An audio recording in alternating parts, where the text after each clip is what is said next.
Welcome. Sangeeta भालसेंग या माझ्या YouTube चॅनलवर तुम्हा सर्वांचे हार्दिक स्वागत. आपण पहिली घटक चाचणी परीक्षेची प्रश्नपत्रिका सोडवणार आहोत. विषय आहे राज्यशास्त्र, इयत्ता 12वी कला. 3/9/2025 या दिवशी झालेली ही परीक्षा एकूण 25 गुणांची आहे आणि 1.5 तासाचा वेळ आहे उत्तरपत्रिका लेखनासाठी. एक नमुना प्रश्नपत्रिका म्हणून, मॉडेल प्रश्नपत्रिका म्हणून तुम्ही ही सोडवायची आहे. तुम्हाला याचा फायदा होईल येत्या बोर्ड परीक्षेला पण, आणि प्रथम सत्र, पूर्वपरीक्षा या परीक्षेतही हे प्रश्न पुन्हा येऊ शकतात. एक नमुना म्हणून ही प्रश्नपत्रिका तुम्हाला उपयोगी पडेल. पहिली घटक चाचणी परीक्षा, विषय राज्यशास्त्र. प्रश्नपत्रिकेची उत्तरं आपण पाहूया. उत्तरं कशी लिहायची ते तुमच्या लक्षात येईल. प्रश्न पहिला अ. कंसातील योग्य पर्याय निवडून विधाने पूर्ण करा. 4 गुण आहेत आणि 4 विधानं पूर्ण करायची. सूचना दिलेली आहे, विधाने पूर्ण करा. म्हणजे फक्त उत्तराचा पर्याय किंवा शब्द एकच लिहायचा नाही, तर पूर्ण विधान लिहायचं. रिकाम्या जागी अचूक उत्तर लिहायचं. उत्तराखाली पेन्सिलने 2 रेषा मारायच्या, 1 ओळ सोडायची आणि नंतर पुढचं विधान लिहायचं. असं प्रत्येक ठिकाणी करायचं आहे. 1. नोव्हेंबर टिंबटिंबमध्ये बर्लिनची भिंत पडली. पर्याय 1990, 1989, 1991, 1988 आणि उत्तराचा अचूक पर्याय जो आहे 1989, म्हणजे 2 नंबरचा पर्याय बरोबर आहे. 2. साम्यवादी बाजारपेठी अर्थव्यवस्था ही संकल्पना टिंबटिंब या देशासंदर्भात वापरली जाते. पर्याय भारत, चीन, फ्रान्स, अमेरिका आणि अचूक उत्तर आहे चीन. पूर्ण विधान लिहायचं आणि रिकाम्या जागी शब्द लिहायचा. 3. 7 फेब्रुवारी 1992 मास्त्रोक्त करार अंमलात येऊन टिंबटिंब संघाची स्थापना झाली. पर्याय सार्क, बिमस्टेक, युरोपीय, ब्रिक्स आणि अचूक उत्तर आहे युरोपीय. क्रमांक 4. परस्परांशी जोडलेली जागतिक व्यवस्था म्हणजे टिंबटिंब होय. पर्याय जागतिकीकरण, संयुक्त राष्ट्रे, उदारीकरण, खाजगीकरण आणि अचूक उत्तर आहे जागतिकीकरण. अचूक उत्तर लिहायचं आणि 2 रेषा मारायच्या उत्तराखाली पूर्ण विधान लिहून. ब प्रश्न आहे, खालीलपैकी प्रत्येक गटातील चुकीची जोडी दुरुस्त करून पुन्हा लिहा. 2 गुण. गट दिलेला आहे जोड्या लावलेला, त्यातली एक जोडी चुकलेली आहे, ओळखून दुरुस्त करून लिहायची. क्रमांक 1. अ. शीतयुद्धाची समाप्ती, पूर्व पश्चिम वाद समाप्त. ब. सोव्हिएत युनियनचे विघटन, नवीन राष्ट्रांचा उदय. क. द्विध्रुवीयता संपुष्टात आली, रशियाचे वर्चस्व प्रस्थापित झाले. क जोडी चुकलेली आहे.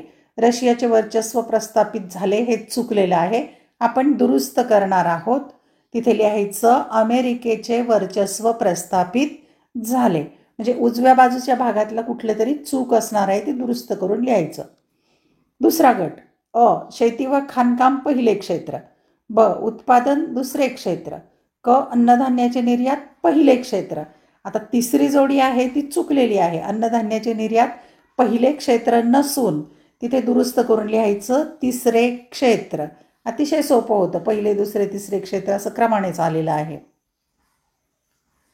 प्रश्न दुसरा अ. खालील विधानांचा सहसंबंध स्पष्ट करा. 4 पैकी 2 6 गुण आहेत.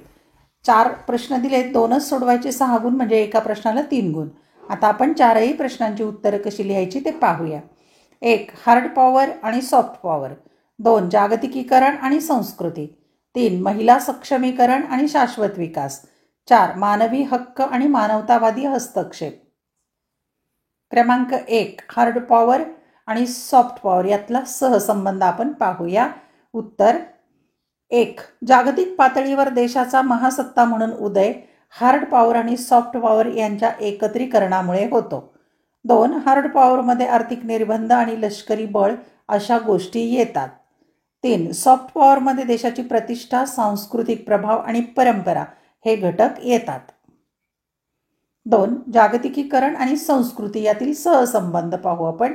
उत्तर 1. जागतिकीकरण हे संस्कृतीचे वाहक आहे. 2. समाजात व्यक्तिवाद व भौतिकवाद वाढला आहे. 3. पारंपरिक मूल्यांपेक्षा आधुनिकीकरण व पाश्चिमात्यीकरण ही मूल्ये अधिक महत्त्वाची वाटू लागली आहेत.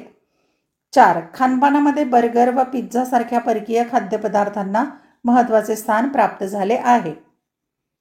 क्रमांक 3. महिला सक्षमीकरण आणि शाश्वत विकास यामधील सहसंबंध पाहू आपण. उत्तर 1. महिला सक्षमीकरण म्हणजे महिलांचा आत्मविश्वास जागृत करून त्यांच्यात त्यांच्या मूलभूत गरजांची पूर्तता करण्याची क्षमता निर्माण करणे. 2. महिला सक्षमीकरणाच्या अंतर्गत त्यांना शिक्षणाची व रोजगाराची समान संधी उपलब्ध करून दिली जाते. 3. उद्यमशील महिला एकत्र येतात आणि स्वयंसहायता गटाच्या माध्यमातून स्वतःचा व समाजाचा शाश्वत कायमस्वरूपी विकास घडवून आणतात. 4. मानवी हक्क आणि मानवतावादी हस्तक्षेप. आपण सहसंबंध स्पष्ट करूया. उत्तर 1. 1990च्या दशकात काही राष्ट्रांचे विघटन आणि नव्या राष्ट्रांचा उदय होत असतानाच प्रचंड प्रमाणात वांशिक अत्याचार आणि मानवी हक्कांची पायमल्ली घडली. 2. या अभूतपूर्व परिस्थितीत जगाला मानवाधिकार आणि शांतता रक्षणाची जबाबदारी असणाऱ्या संयुक्त राष्ट्र या जागतिक संघटनेने हस्तक्षेप करणे अपेक्षित होते. 3. त्यातूनच मानवतावादी हस्तक्षेपाची संकल्पना उदयास आली. आंतरराष्ट्रीय कायद्याचे पाठबळ असलेल्या संयुक्त राष्ट्रांनी कंबोडिया, सोमालिया आणि युगोस्लाविया या देशात मानवी हक्कांची जोपासना करण्यासाठी मानवतावादी हस्तक्षेप केला. प्रश्न ब आहे. खालील विषयावर तुमचे मत 20 ते 25 शब्दात स्पष्ट करा. 2 पैकी एकच सोडवायचे. 3 गुण आहेत. 1. सहभागी राज्य समाजासाठी हितकारक आहे. 2. मानवतावादी हस्तक्षेप. 1. सहभागी राज्य समाजासाठी हितकारक आहे. उत्तर या विधानाशी मी सहमत आहे. त्याची कारणे: 1. ही संकल्पना लोकशाहीशी सुसंगत आहे. 2. सहभागाद्वारा नागरिकांच्या राजकीय जाणीवा अधिक प्रगल्भ होतील. 3. राज्यकर्त्यांवर प्रजेचा नागरिकांचा अंकुश प्रस्थापित होईल. 2. मानवतावादी हस्तक्षेप. उत्तर संयुक्त राष्ट्रांद्वारा युद्धग्रस्त क्षेत्रात शांतता प्रस्थापित करण्यासाठी मानवतावादी हस्तक्षेप आवश्यक आहे. भारताने अशा हस्तक्षेपाचे समर्थन केले आहे. कंबोडियात शांतता प्रस्थापित करण्याच्या आणि युद्धग्रस्त क्षेत्रातील जनजीवन सामान्य करण्याच्या प्रयत्नात भारताने महत्त्वाची भूमिका पार पाडली आहे. तिसरा आणि शेवटचा प्रश्न. खालीलपैकी कोणत्याही एका प्रश्नाचे उत्तर दिलेल्या मुद्द्यांच्या आधारे 150 ते 200 शब्दात लिहा. 10 गुणांचा हा मोठा प्रश्न आहे. दीर्घोत्तरी प्रश्न. 2 प्रश्न आहेत, त्यापैकी एकच सोडवायचा आहे. युरोपियन महासंघाबाबत पुढील मुद्द्यांच्या आधारे चर्चा करा. मुद्दे आहेत: अ. इतिहास, ब. युरोपियन आयोग, क. युरोपियन संसद, ड. युरोपियन परिषद, ई. युरोपियन न्यायालय किंवा भारतातील महिलांची स्थिती, आर्थिक असमानता, तस्करी व शोषण, साक्षरतेचे प्रमाण, राजकीय प्रतिनिधित्व. आपण सविस्तर उत्तर कसं लिहायचं ते पाहूया. पहिला प्रश्न आहे: युरोपियन महासंघाबाबत पुढील मुद्द्यांच्या आधारे चर्चा करा. अ. इतिहास, ब. युरोपियन आयोग, क. युरोपियन संसद, ड. युरोपियन परिषद, ई. युरोपियन न्यायालय. उत्तर: युरोपियन महासंघ, युरोपियन युनियनचे विवरण पुढील प्रमाणे आहे. अ. इतिहास. दुसऱ्या महायुद्धानंतर युरोपीय देशांनी आर्थिक समन्वय प्रस्थापित करण्याच्या उद्देशाने सन 1951 मध्ये युरोपीय कोळसा व पोलाद समुदाय, सन 1957 मध्ये युरोपीय आर्थिक समुदाय आणि सन 1958 मध्ये युरोपीय अणुऊर्जा समुदाय या संघटना स्थापन केल्या. या संघटना एकमेकात विलीन होऊन युरोपीय बाजारपेठेची आणि मास्त्रोक्त कराराद्वारा सन 1992 मध्ये युरोपीय महासंघाची स्थापना झाली. ब. युरोपियन आयोग. युरोपियन आयोग ही महासंघाची नोकरशाही कार्यकारी यंत्रणा आहे.